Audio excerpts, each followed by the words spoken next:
I told them they said we already go. It's 1 o'clock, so they send them down. 1 o'clock medication. Okay. You gonna take your 1 o'clock medication? 1 o'clock medication. Okay. You gonna take your 1 o'clock medication?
My first experience with any kind of institution was when I was 13 years old, and I was placed in a psychiatric hospital.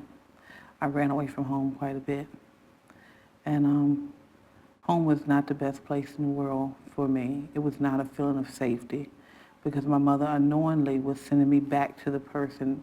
I wasn't molested inside the home, but it was a family member who was molesting me. So she would keep sending me over the house, not knowing that she was sending me to a person who was victimizing me.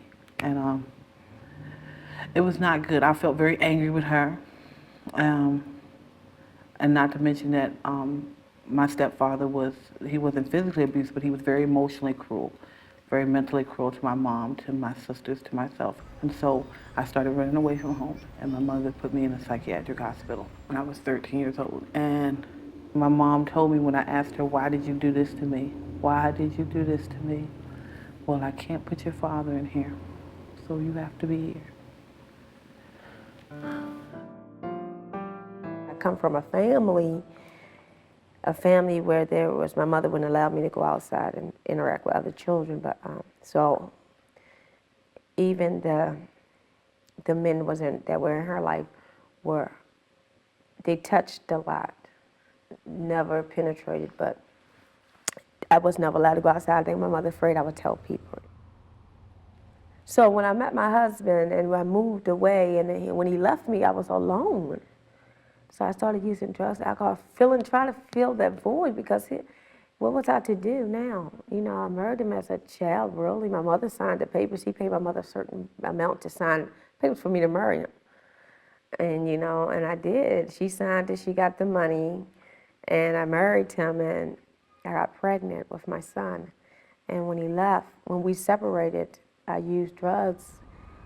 I stayed out there using for many years afterwards, and I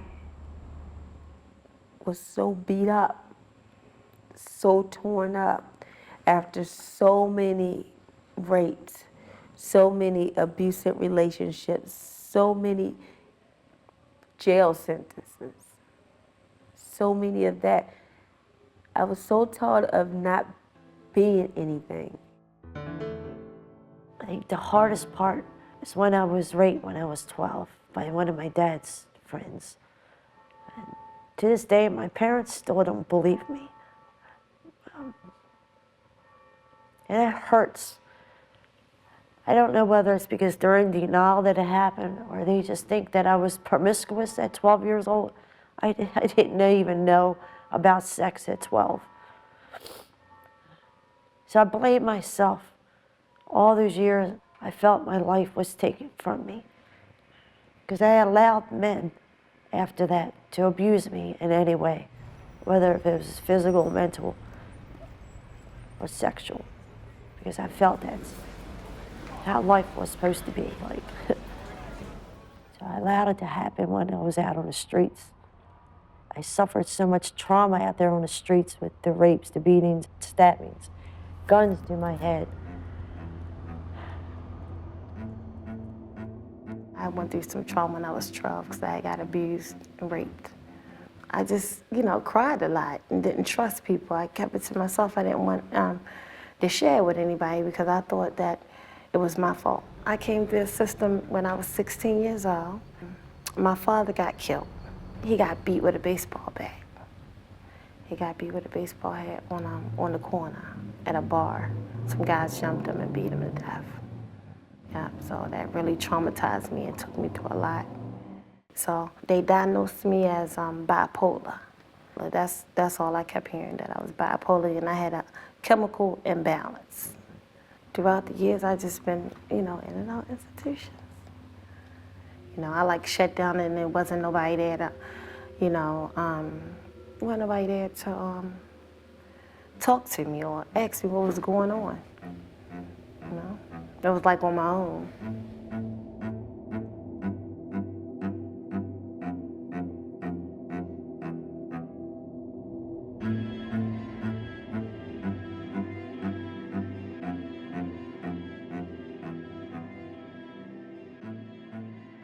I was on several different medications for depression.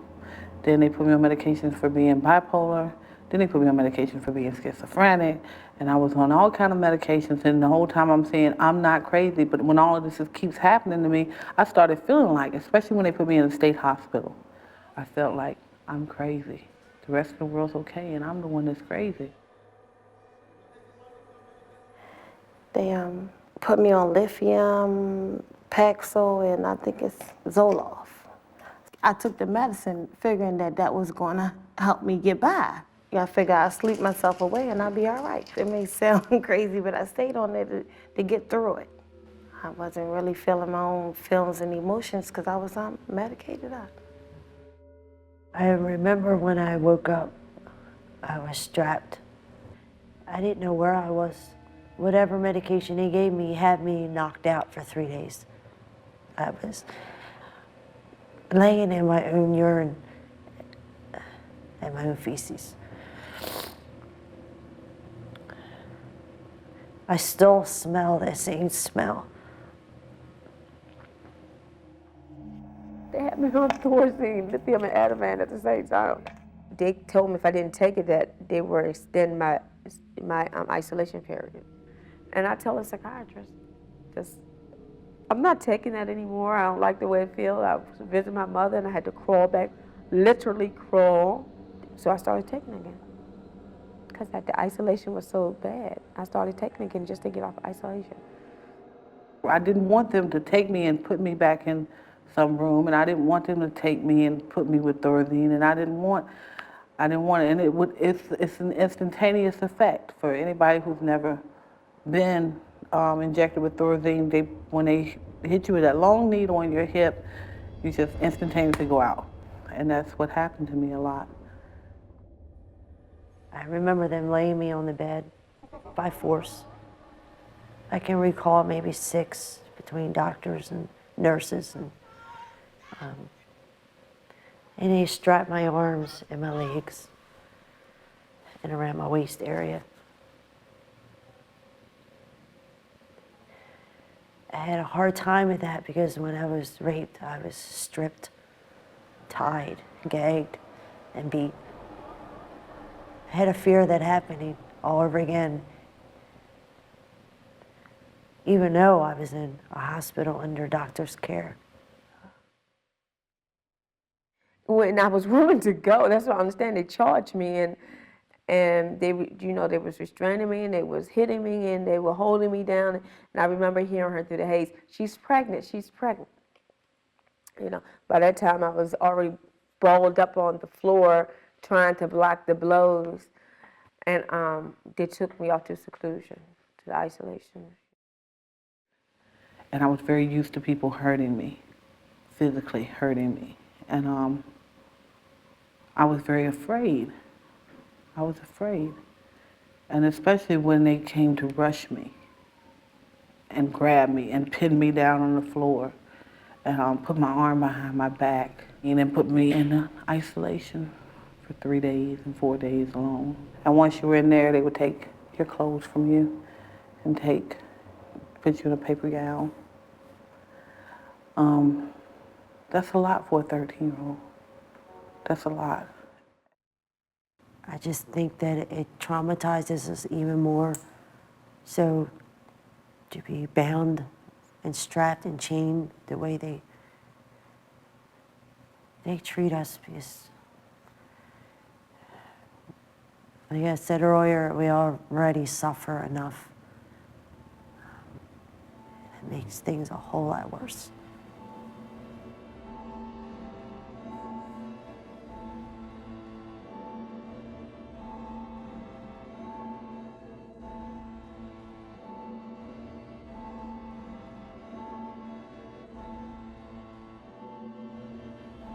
I felt this claustrophobic feeling that I still have today.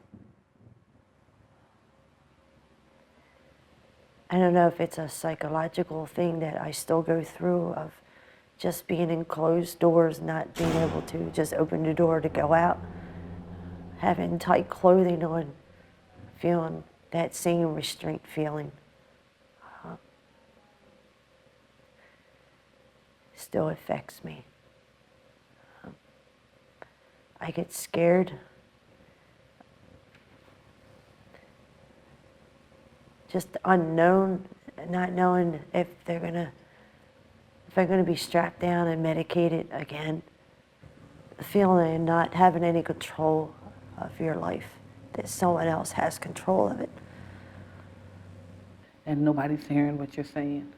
Nobody's hearing that you don't like this medication. You don't like what it's doing to you.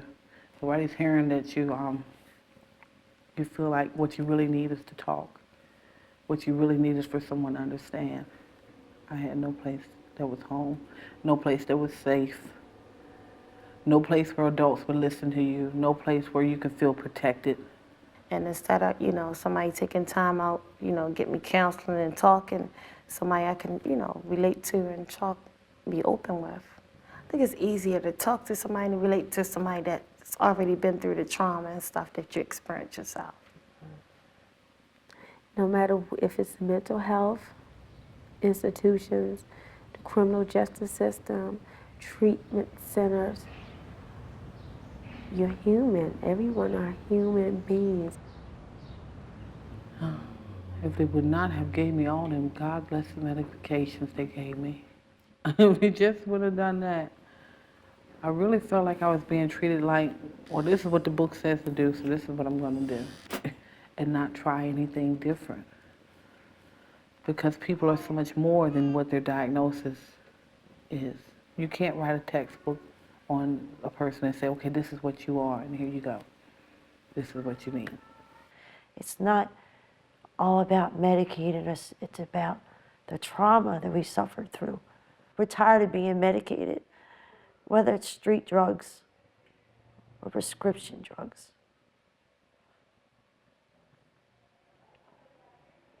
We just want a place where we can go and feel safe, someone we can talk to, someone who cares for us. Because deep down, we are just like you.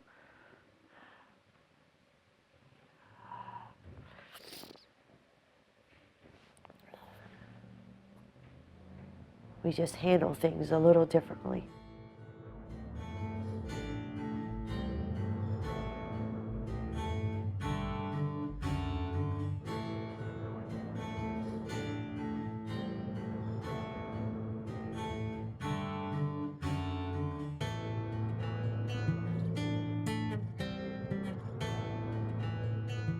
When I came in here, I was a wreck.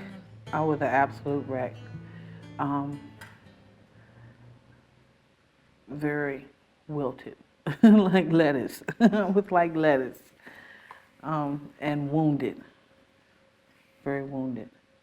I felt like a deer in headlights. I think I feel safer now than I've ever felt before in my life because I feel like I'm being heard, like there's support. You don't have to worry about anybody breaking in and harming you or anybody making you feel uncomfortable in your own skin.